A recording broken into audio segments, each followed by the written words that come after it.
And I'm very happy to welcome you to our program this Sunday to join us for something enriching. We welcome your feedback on today's programming or on past SVU programming, so drop us a note at this address. You can find us on Facebook, and we also invite you to come check out our YouTube channel, where you can find a lot of our past programming. And I would like to call your attention to the next program we'll be running after this one.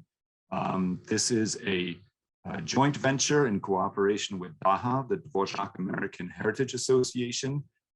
We will be having a talk by Michael Beckerman, professor at NYU, on Jaroslav Ježek and his exile period.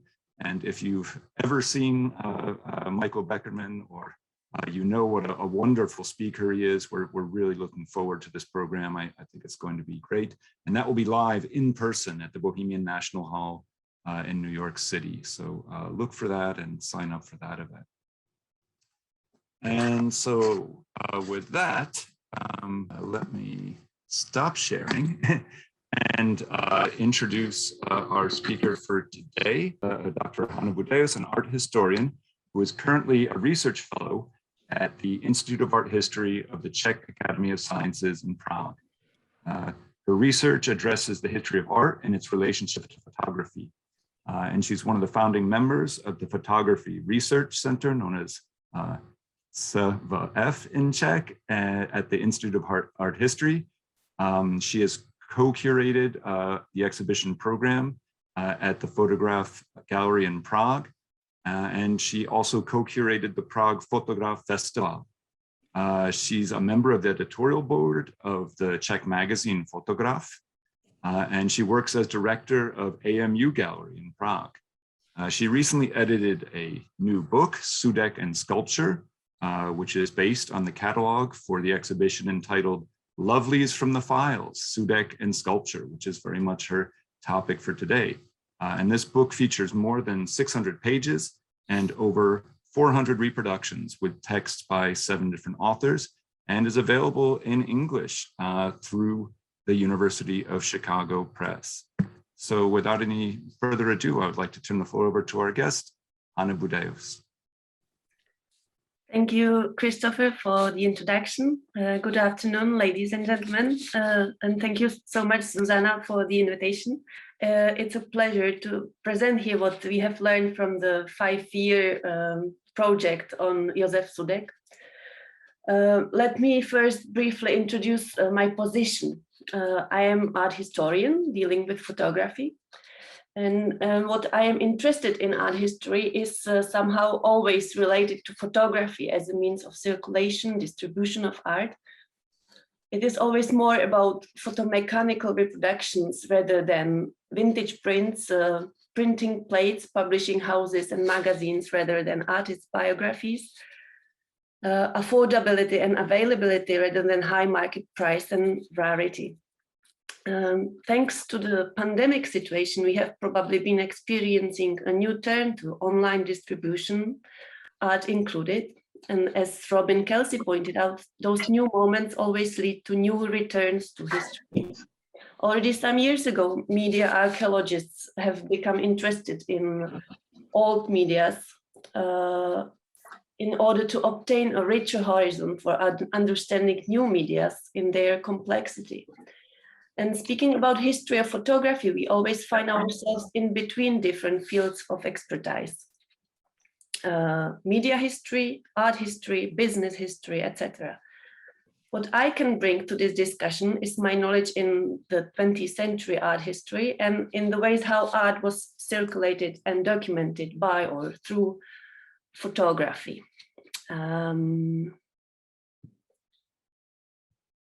Let me share my screen. I hope you can see it. Yes, we can. Thank you. Great, thank you. But it's not from the beginning. Yes. Josef Sudek is one of few Czech photographers who is known worldwide, especially for his enigmatic photographic still lifes and his panoramic views of Prague. He is also one of the most high-priced Czech photographers together, for example, with František Drtikol or Josef Koudelka.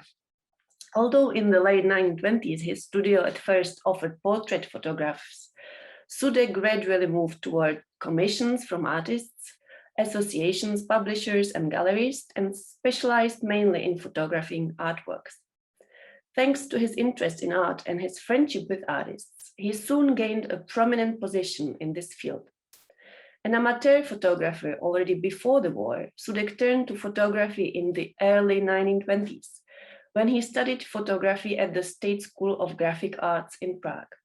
In the late 1920s, he started his own photography business and rented a small studio in the courtyard of an apartment building at Prague Újezd, which he used not only as his atelier, but also his residence, sharing it with his sister Božena, who was his only long-term employee. Already in his lifetime, Sudek enjoyed great success and a worldwide reputation incomparable to any other Prague-based photographer.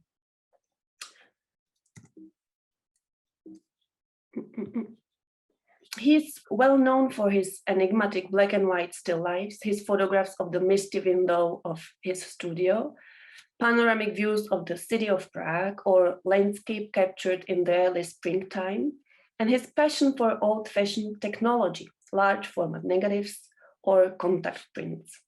Nevertheless, he also continued as a professional photographer, fulfilling commissions, taking portraits and photographing architecture, works of art, or contemporary design as a source of income.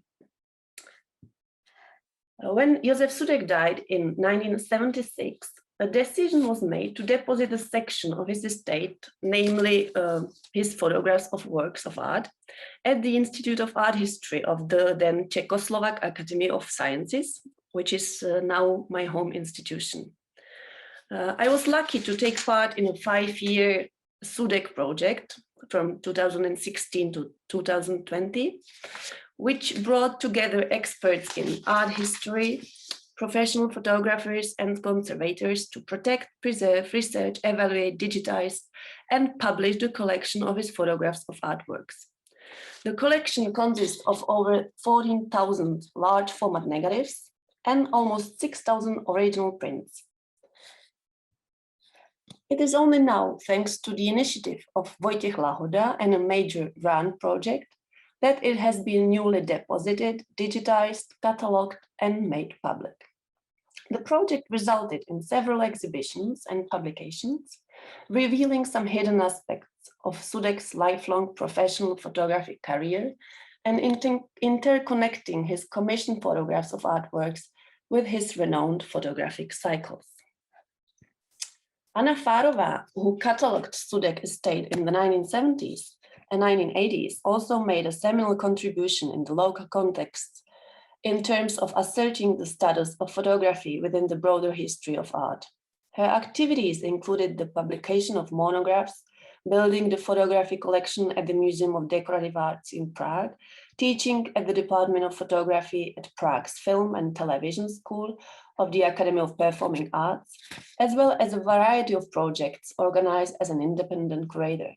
These took place either on the local unofficial scene or abroad, after she was fired from the museum in retaliation for signing the Charter 77 Human Rights Manifesto. Although Fárová had previously emphasized Sudek's overlooked commercial work in a number of books and exhibitions dedicated to his career, her principal objective was always to present photography as a fine art. Sudek's estate is at present deposited in several places as a result of Anna Fárová's work, with a significant portion held at the photo library of the Institute of Art History of the Czech Academy of Sciences, an image library that serves art historians. Constanza Carafa and Elizabeth Edwards have proposed that we think of such archives, those photo libraries, as ecosystems, open, dynamic, and complex structures formed by heterogeneous organisms, which act upon themselves and their surroundings in a variety of ways, where each individual and species has its own important place. regardless of size, number, or power. If we employ this parallel, Sudek's negatives and also his photographs designated for reproduction in period magazines or for artists' private archives can reveal his exhibition prints that are deposited in museums' collections. In the 1920s, László Moholy-Nagy wrote that, quote, photography does not grow nor diminish in value according to whether it is classified as a method of recording reality or as a medium of scientific investigation, or as a way of preserving vanished events, or as a basis for the process of reproduction, or as art. Similarly, in the catalogue of the 1936 International Photography Exhibition held in Prague, Lubomír Linhart stated, quote, the notion of modern photography does not relate solely and exclusively to photographs whose dominant and ultimate feature is aesthetic effect, but also simultaneously and equally to photographs that, all technical possibilities considered, use the technique of photography for expanding the horizons of human knowledge. End of quote. In a similar vein, the medium was discussed in a special edition of Světozor magazine in 1939, dedicated to the anniversary of the invention of photography. The caption accompanying a reproduction of Sudek's photograph of a Greek coin reads, quote, modern photography does not stop before any subject. It can conjure a compelling image from the mundane or the extraordinary, the familiar and the remote, from things both great and small. End of quote. Artworks not accepted. Back to the Sudek collection held at the Institute of Art History, which, as I already stated, comprises around 20,000 items. The photographed motifs include very selectively Greek and Roman classical works, more extensively Czech Romanesque, Gothic and Baroque art, and art of the 19th century, and most extensively the art of Sudek's contemporaries. Our task was to verify this classification, to complete it, and above all, to focus attention on the photographs themselves, including the negatives, in an attempt to establish the dates of creation and, where possible, also the purpose for which they were originally produced. Period printed reproductions were an important source of information. In cases where several variants of a given photograph exists, these indicated the selection of a specific picture and facilitated its dating. In order to identify the authorship of reproduced photographs, it was nonetheless necessary to be already familiar with the body of material that was at that point only partly classified and in the process of digitization, since period magazines cite the authorship of photographs only very rarely.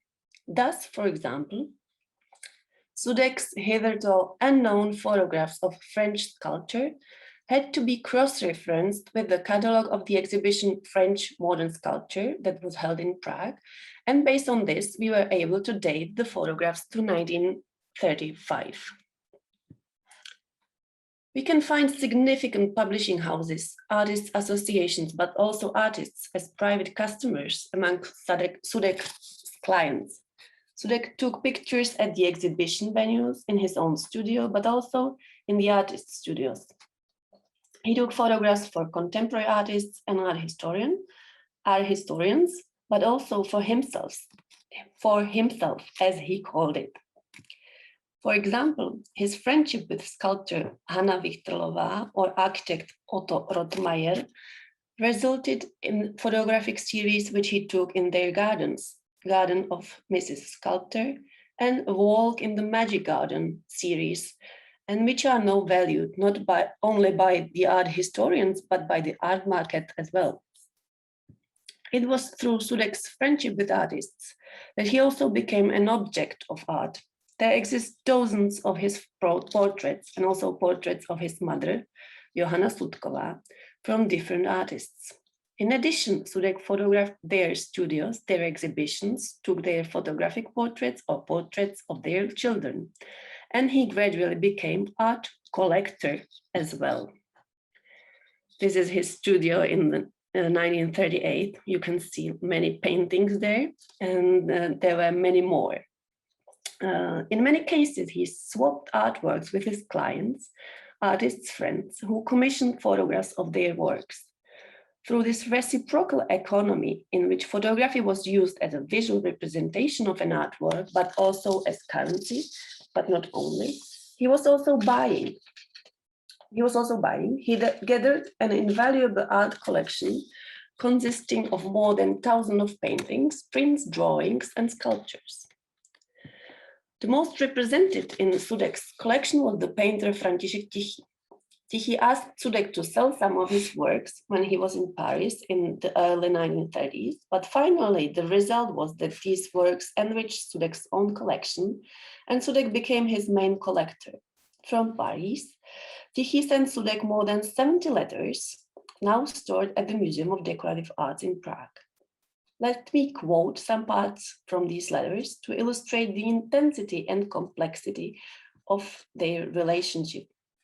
For example, in 1931, Tichý wrote, "I got the letter and got the photos, many thanks. I met a few members of the Melantrich Press editorial office, and one of them took the drawings for you. Peppa, I am sending you a little thing as a gift. The other 4 come with price labels. Try to sell them to alleviate my lack of means. I'm not a girl, so you needn't keep me. You haven't much to spare, do you, Peppa? But thanks, and truth be told, I was even a little touched, my man. We'll send you the book and a nice watch too. It's the accordion player, probably the one I'm showing you. A warm thanks for the stipend. It came Wednesday, right on time as ever. Dear Peppa, thank you for the letter, which I read 6 or so times, and for the photos, which came after the note. They are a great success and almost better than all of my painting efforts, and that's the truth of the matter. Then you ask what I want for the village, by which he means some drawing, right? Well, to be truthful, I would ask of you the following, and it's not too much, I don't think. 6 or so sausages, same number of hot dogs, a piece of raw smoked meat, then some dried mushrooms for potato soup. You can't get those anywhere around here. And then, Peppa, please, if you could toss in a plug of tobacco and papers. Sell anything you choose. If you don't manage the frames, just put it all in mounts. In this case, Sudek's role was more than twofold. He was Tichý's photographer, his collector, manager, and also not a very successful private dealer. As mentioned in the letters, Sudek sent Tichý money, food, and photographs of his work. And in return, Tichý sent Sudek his works, made a poster for his first solo exhibition, or designed a small rubber stamp in the form of a keg, as Sudek's name means small keg in Czech, which Sudek occasionally used to mark some of the items from his art collection. He never was consistent in keeping order in accounts, nor he was consistent in stamping, but we found at least some examples when he used the stamp on his photographs, accounts, or drawings from his collection. Sudek was apparently the first to recognize Tichý's talent and supported him, which proves Sudek's feel for the game. Now, let me tell you a few words about an exhibition already mentioned by Christopher, which resulted from the Sudek project and which I prepared together with my colleague Katarina Mašterová. It was presented last year in the Prague City Gallery under the title Lovelies from the Files, Sudek and Sculpture. And within the exhibition, we looked into the connection between Sudek's commission work and his deeply personal interest in the object photographed. We also traced different forms and roles of the photographs, including contact prints for Sudek's personal use, photographic documentation for artists' archives, period reproduction in magazines, as well as original negatives. We chose to present sculpture in particular, as it had a special appeal for Sudek. He enjoyed photographing Czech Gothic Madonnas and saints, for example, and he called them lovelies, Feshandy in Czech, a pet name he also used for women and girls, and which also appeared in the exhibition title, Lovelies from the Files. One of the exhibition's leitmotifs remain in Sudek's statement from the 1950s. Quote, "Sculpture is a living thing and must be photographed as if alive," end of quote.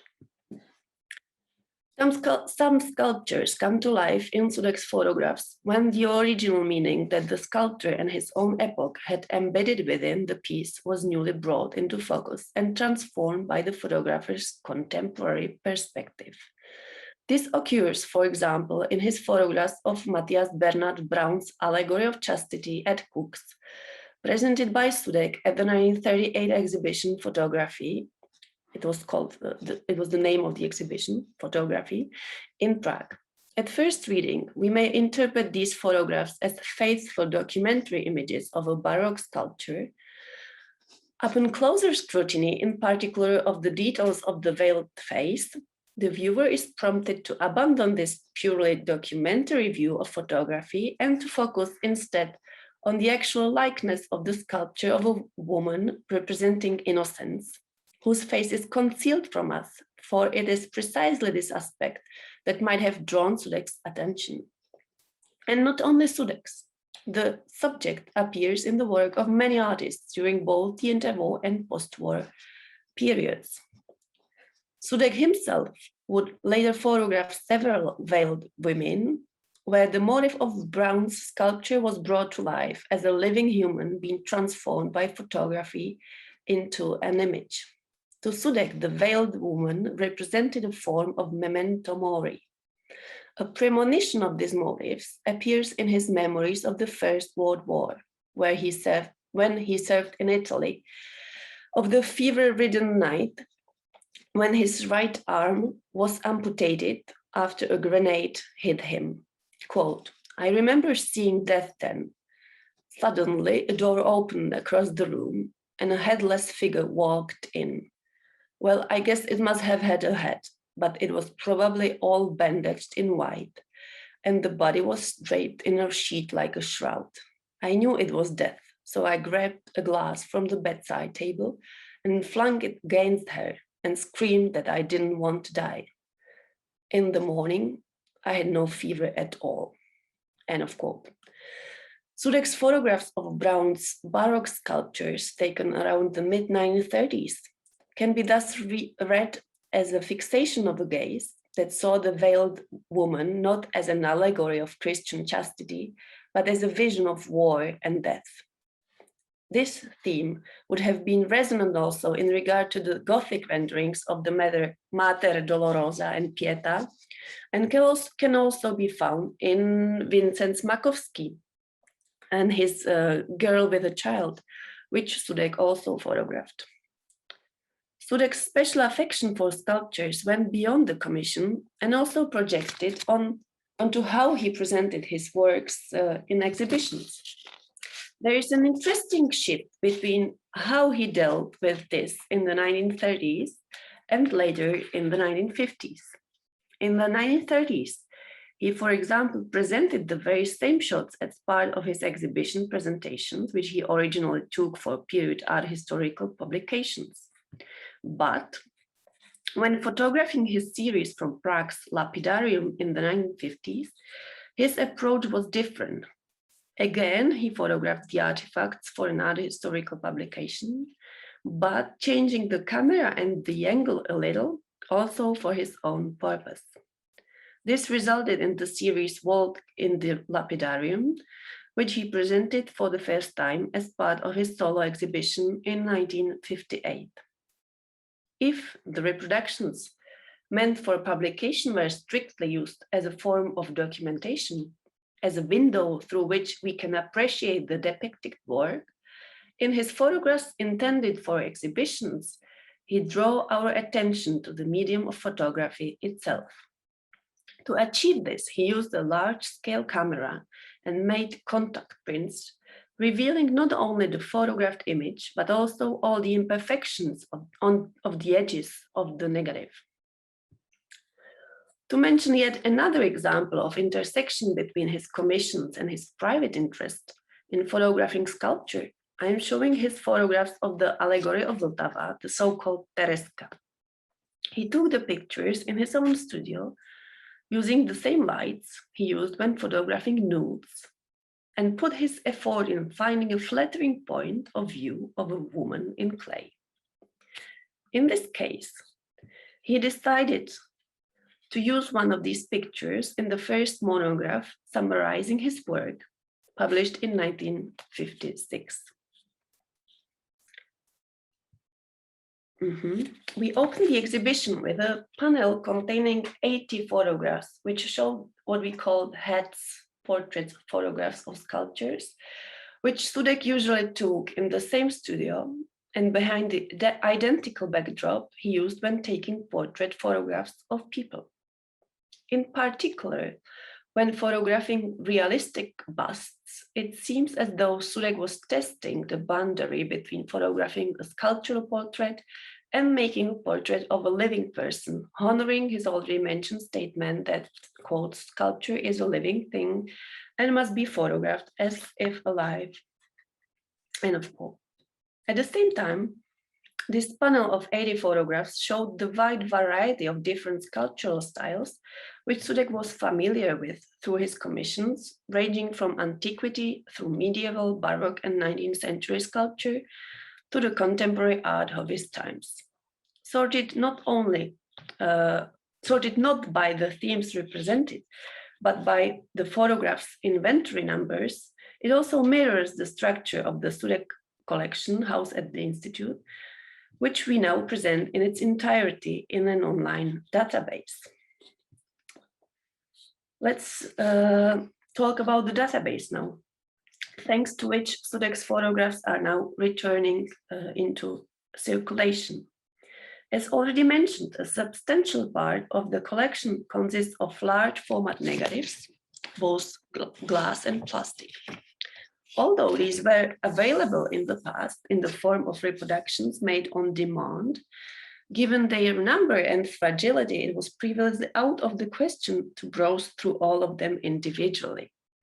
Digitization has transformed the act of research itself, offering, as it does, unprecedented ways of searching and cross-referencing, literally once again bringing photographic negatives to light. Let's say that the new online database for the first time offers an insight into the scope and diversity of Sudek's work in this field. You can check it by yourself at the sudekproject.cz. Now, I would like to leave you with a promotion.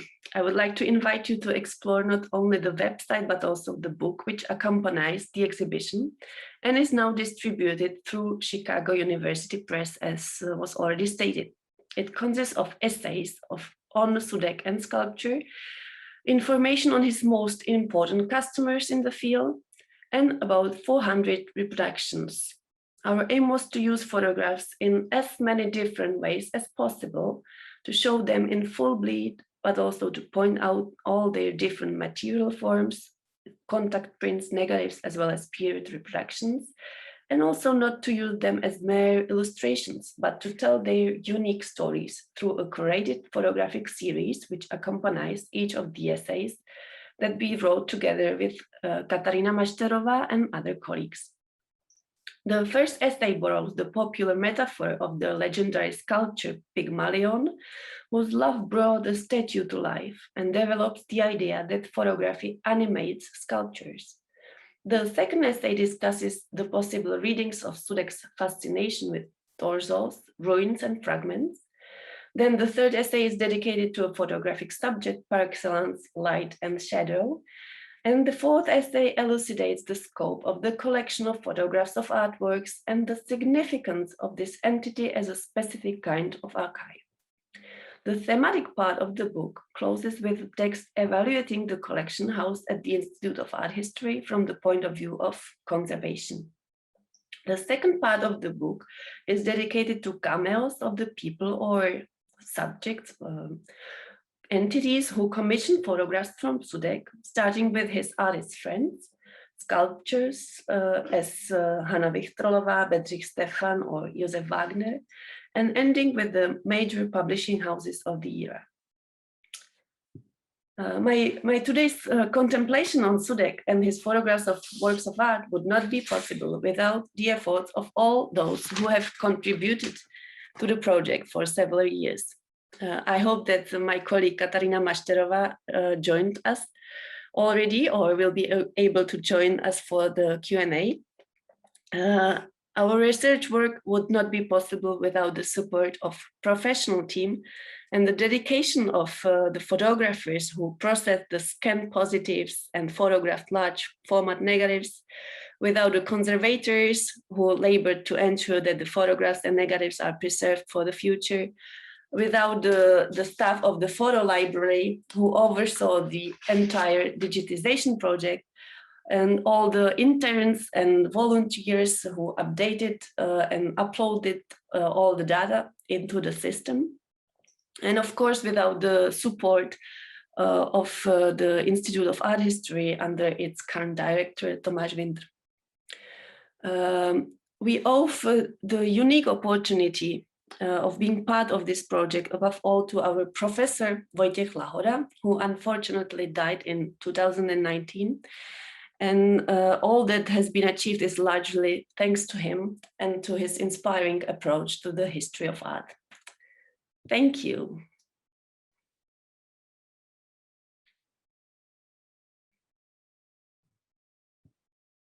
Thank you so much, Hana, for this wonderful introduction, both to the entirety of your subject's work, and then in particular to this one aspect of his photographing of works of art. I certainly want to open the floor shortly to questions from our audience, but I'm going to exercise my privilege as moderator to get a first question in. And I come from literary studies, where we talk a lot about literary works that describe and in some way reproduce works of visual art, using the Greek word ekphrasis. And I was wondering if, because I'm in my little literary studies ghetto, whether this term is used in the study of the history of visual arts to refer to works like this, where you have a work of visual art that is being reflected through a different visual art medium. And if so, if this carries any particular, assumptions with it or traditions. Thank you for this question, but I'm not sure I'm able to answer it, because of course I know the word from the art history lessons and from the old Greek era and so on, but I'm not aware of the fact if it's used in this context at all. Maybe it is, but I don't know if there is anybody who would use the word ekphrasis when speaking about photographs of artworks. Because it's always visual. I'm not sure if it's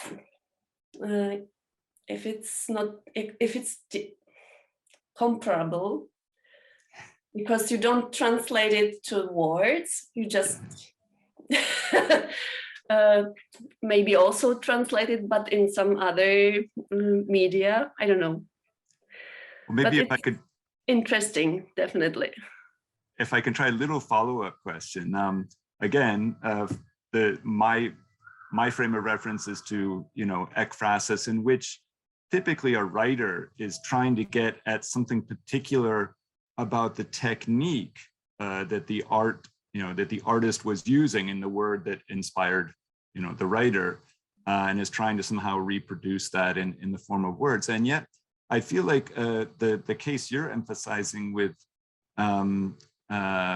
Sudek, his claim to want to treat sculptures as if it's alive, almost seems like it's kind of doing the reverse. It's sort of like taking the artfulness out of the subject alive and treating it maybe naively as if it were its original subject. Is that fair, or have I sort of slipped over something in what you think he was trying to capture when he photographed, especially sculpture? I'm not sure if I got it, but what it I like this quotation that he photographs sculpture as if alive, because there is really this nice parallel with his photographs of people whom he photographed in many cases at the same place, in the same studio, behind the same wall. And so in many cases we literally can see it, that it's almost like if we took a portrait of somebody. But at the same time, and the same time, there is this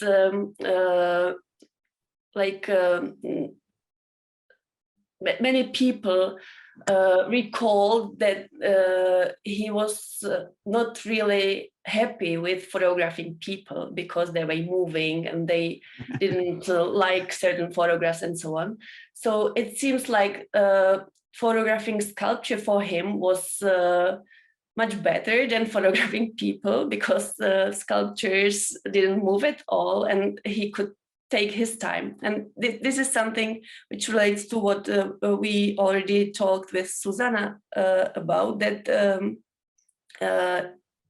and I also mentioned it in my lecture, that he lost his arm during the First World War, which means that he was not able to react as he would be able when he would have both hands, of course.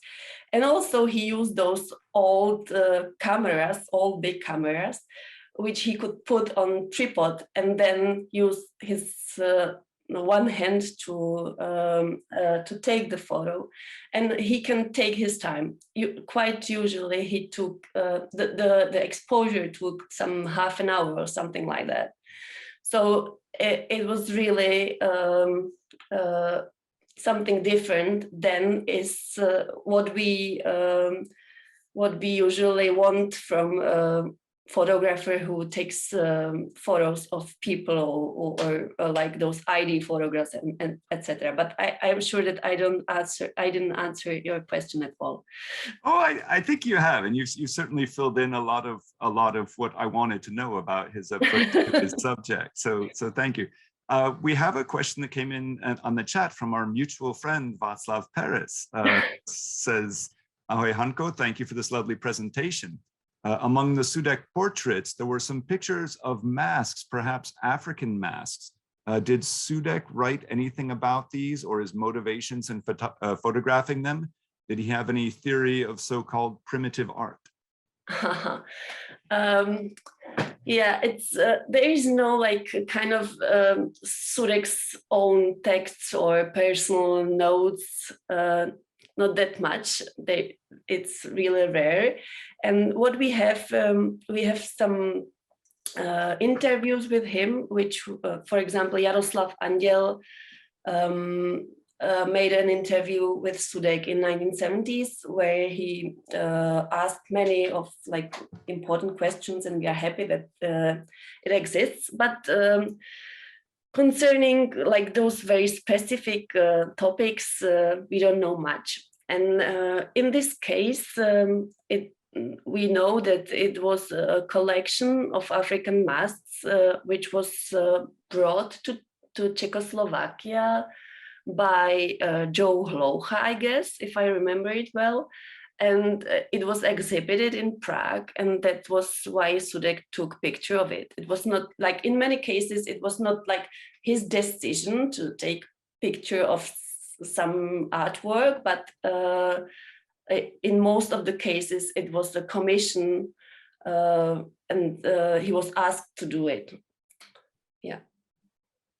But it was, for example, reproduced in Fotografický obzor, which was a very important magazine, photographic magazine of the period. Okay, thank you so much. Let's see, another question in from Annette Seidenglanz. Would Sudek have been influenced by Eugène Radjé? Hmm. This is a very good question. Thank you. I'm not sure if he knew him, but definitely there are some parallels. And one of the parallels is, of course, the huge archive that we have now. And we always have to be very, like, to think about the fact that with those huge archives, it is, we can make many, several authors from it. It depends always on our viewpoint and our perspective. So this is something which is very similar to what we know from Adje, and definitely there is also this parallel with surrealism, which like Adje was an important person for surrealists, and for Sudek, surrealism was something to which, of course, he related, but he was always not like a part of the surrealist movement or of the surrealist Czechoslovak movement, but he knew all the people, he took pictures of their artworks, and in his later photographs, there are many parallels to what he knew from surrealists paintings from the 1930s, for example. Thank you. My colleague Susanna Halsey has put in a question, which I think you alluded to in your introduction, but maybe you could expand a little on, which was, how did Sudek come to photography? What were sort of the circumstances of his beginning to work in the genre? Yeah, this is also interesting because he studied bookbinding. Is it the word in English? Yes. Yes, before the war, but then he lost his arm and he couldn't continue with this profession. And that was why he started with photography, as like many other war veterans did. It's something really, I didn't go into it, so I don't know the facts, but it seems like it was something which occurred not only in Czechoslovakia, but also in England, for example, that the war veterans how is it called? Started a new profession, which was photography, because they could do it, even if they were veterans, yes. That's interesting, thank you. Yeah. So I invite all of our audience to, if you have questions, to submit them either through the chat function, or if you'd like to use your hand raising function. I think we're a not too huge group that we might be able to have you pose your question aloud. There is another question in the chat. Are the Sudek collaborations part of the archive? Yeah. Yes, there are those photographs of design objects in the archive, and it was in fact the first part of the archive that was shown to public through the exhibition and publication made by our professor Wojciech Lahoda. And maybe that was also the reason why we could continue with the Sudek project on the topic, that he already tried that or proved that it's interesting to try to do something also with this part of his estate, which might look as unimportant or uninteresting. And when we go in it and research the small histories behind all the photographs, we realize that there is it is very important to the Sudek's ever as a whole, which is similar to the photographs of design objects, which he did with Sutnar. Great. More questions. I'm inviting our audience to ask about anything that came up.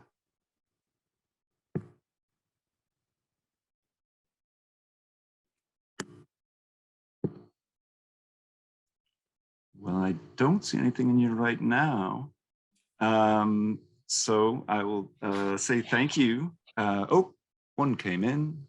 Again, from Lane Pierce. Did Sudek ever comment, and you've mentioned that it was hard to track down his comments, that there aren't too many in writing, but are there comments recorded on the difference between sculpture and photography? And did he see photography as an art? Yeah, there was a huge discussion if photography was art in the 1930s. Like still, it's maybe surprising, but I showed you the magazine Svietozor with the Greek coin there, and on the pages of this magazine there was a huge discussion trying to answer the question whether photography is art or not, and Sudek was one of the respondents of this questionnaire, and he was like on one hand, his studio was labeled with a huge label saying that it's a studio of artistic photography, but at the same time he always said that he is not doing art photography at all, that photography is jak se řekne, řemeslo. A craft. A craft, not art. Yeah. But it's important to see it in the period discussions, like in the context of the period discussions, because what was considered art photography was not what Sudek made at that time. So when he said that he was not doing art but craft, it was because he was using photography as a medium, like as a contemporary medium, and he was not trying to use it or to make art from it with which would be similar to painting or whatever. So it's difficult to see the context, the period context from our perspective, from nowadays perspective. The question that I guess came in earlier that I missed first time around about whether his work is represented in the Metropolitan Museum or other major US museums?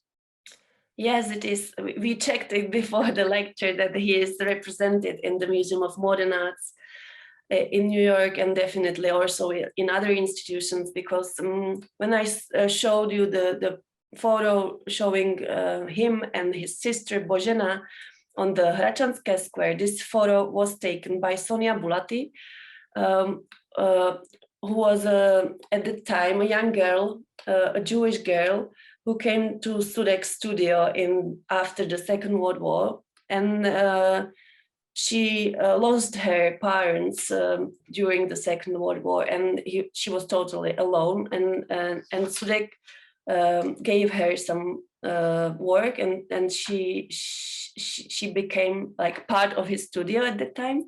And when she moved to United States, she became very important in exhibiting Sudek and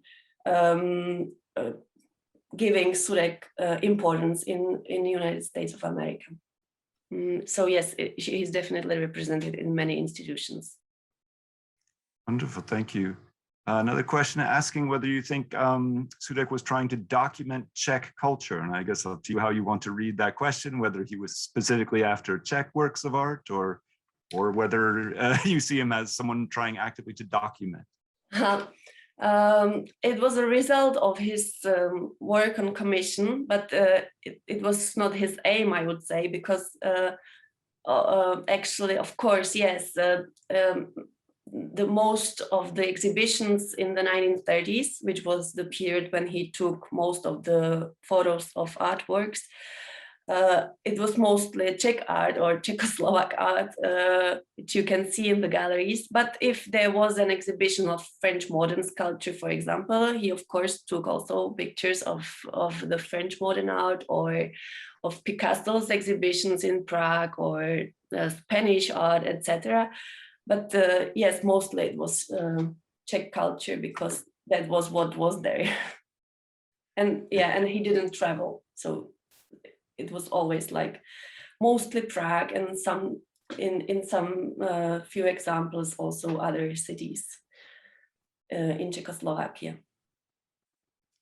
Thank you so much for sharing this work, for introducing us to this artist and showing us something in particular, and also for the project, for introducing us to this project and letting us know about how we can access it through the website and through this publication. It's great that we have these ways of getting into it now.